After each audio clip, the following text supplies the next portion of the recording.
Во името на Отецот и Синот и Светиот Дух. Амин. На 12. јули секоја година Православната црква го празнува споменот на светите апостоли Петар и Павле. Овој пат сакам да се подсетиме на животот и делото на овие две Божји светила. Најпрво да објасниме што значи зборот апостол. Апостол значи пратен или испратен, пратеник или мисионер со одредена задача и одредена цел. Светите апостоли биле такви луѓе испратени од Господа Христа за проповедање и ширење на Евангелието меѓу народите. Самиот Господ Христос им рекол: "Одете и научете ги сите народи, крштевајќи ги во името на Отецот и Синот и Светиот Дух, учејќи ги да пазат се што ви е заповедано." Господ Исус Христос сите ги повикал во апостолска служба поединечно и тие без двумење оставиле се и тргнале по него. Апостолите биле негови следбеници до крајот на својот живот. "Појдете по мене и јас ќе ве направам ловци на луѓе", им вели Христос. Он не ги повикува физички да ги ловат луѓето, туку преку проповедта за верата и Евангелието да ги обратат нивните души и да ги придобијат во верата. Согласно времето во кое живееле и действувале, тие достојно си ја извршиле својата задача. Апостолите се делат на две групи: 12 кои биле редовни следбеници Христови и 70 кои биле повремени, поширок круг на следбеници Христови. Најпознати се светите апостоли Петар и Павле. Кој беше свети апостол Петар? Светиот апостол Петар спаѓа во редот на 12 апостоли. Бил роден во галилејскиот град Вицаида, како и мнозина во тоа време се занимала со ловење и продавање на риба и така обезбедувал своја екзистенција.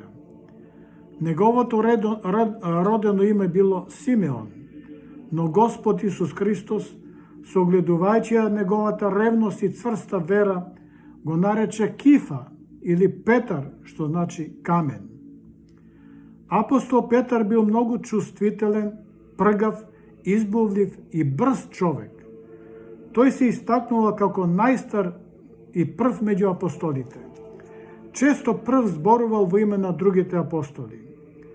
Во Евангелието е запишан еден краток диалог помеѓу Христа и апостолите, кога Христос ги прашал: "А што вие мислите? За мене кој сум јас?" Петар прв рекол: Ти си Христос, Синот на живиот Бог." На тоа Христос му одговорил: "А јас ти велам, ти си Петар, и на тој камен ќе изградам црквата своја, и вратите на пеколот нема да ја надвладеат." Според православното толкување, Христос зборувал за Петровата вера, која ја исповедал дека Христос е Син Божи. Со други зборови, на таа вера, цврста како камен, ќе ја изградам црквата своја. Ревноста што ја имал Петар во однос на другите апостоли не треба да се разбере дека тој имал поголема власт од другите. Напротив, сите биле еднакви, само што апостол Петар бил прв во ревноста кон верата. И денес верата во Бога е темелот на Христовата црква. Верата во Бога е првата добродетел во христијанството. Апостол Петар, како и другите апостоли, бил постојан следбеник Христов. Ги слушал Христовите проповеди, ги слушал Христовите поуки, а бил и сведок на многу чудеса што ги извршил Господ Христос. Така следејќи го Христос, ја зацврстил верата во Бога и затоа бил удостоен со откровение Божјо дека Исус Христос е Синот Божји. Свети апостол Петар бил на тајната вечера и многу се натажил кога Христос рекол: "Еден од вас ќе ме предаде." Петар рекол: "Баш би сакал да знам кој е тој што ќе го изврши тоа предавство." Набрзо, истата ноќ, го видел предавникот Јуда како доаѓа со чета војници во Гециманската градина да го приведат Христа кога он бил на молитва со апостолите. Свети апостол Петар бил очевидец на сите малтретирања и измачувања што ги претрпел Христос од еврејските старешини, но и од римските војници. Тие биле толку страшни што кога Господ беше изведен на суд кај првосвештеникот Кајафа, Петар се исплаши и 3 пати се одрече од Христа.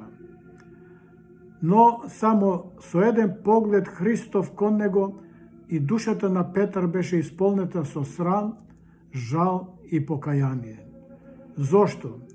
Затоа што апостолот Петар предходно му се заколна на Христа и му рече: дури сите да се соблазнат од тебе, јас нема да се соблазнам. Па дури ако треба и да умрам, никогаш нема да се одречам од тебе.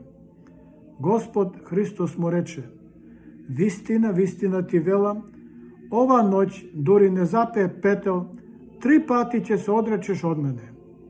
Кога запел петел, Петар се сети на Христовите зборови и плачеше горко. Но после воскресението Христос му опрости. На денот на слегувањето на Светиот Дух врз апостолите, на празникот Педесетница, Петар се појавува како бестрашен и моćен проповедник на Евангелието. После одржаната силна проповед, само тој ден во Ерусалим околу 3000 души ја примија верата. Тој го проповедаше Евангелието низ Палестина, Јудеја, во Галилеја, Мала Азија, па дури до Италија. Учествувал во Апостолскиот собор во Ерусалим во 51 година. За време на извршувањето на апостолската служба, Петар изврши моćни чуда, лекуваше болни, воскреснуваше мртви. Дури од неговата сенка болните се лекуваа. Ќе споменеме само некои од извршените чуда: излекувањето во градот Лида и воскреснувањето на Тавита во градот Јопија. Заради утврдување на црквата дошол во Рим, каде набрзо се здобил со голема популарност. Заради тоа, а по наредба на злобниот цар Нерон, Петар беше осуден на смрт. Откако ја утврди црквата во Рим, Петар радосно отиде да биде погубен. Бил распнат на крст.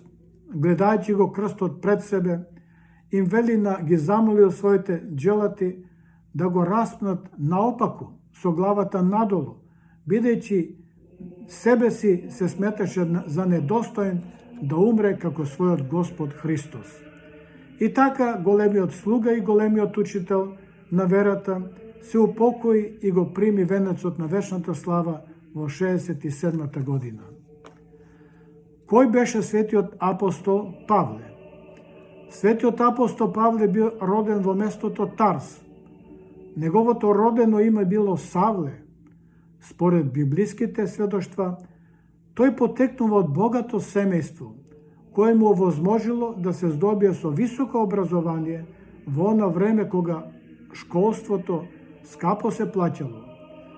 Кога наполнил 20 години, Савле бил испратен во Ерусалим да го изучи законот. Јудејската вера ја изучил ке познатиот учител Гамалиил. Тој бил прочуен учител по законот и почитуван од целиот народ. Савле бил фарисеј, добро воспитан во вистините на јудејската вера и застанал како нејзин заштитник. Бидејќи бил темпераментен и ревносен, жестоко ги гонил христијаните, постанувајќи најголем гонител на Христовата црква.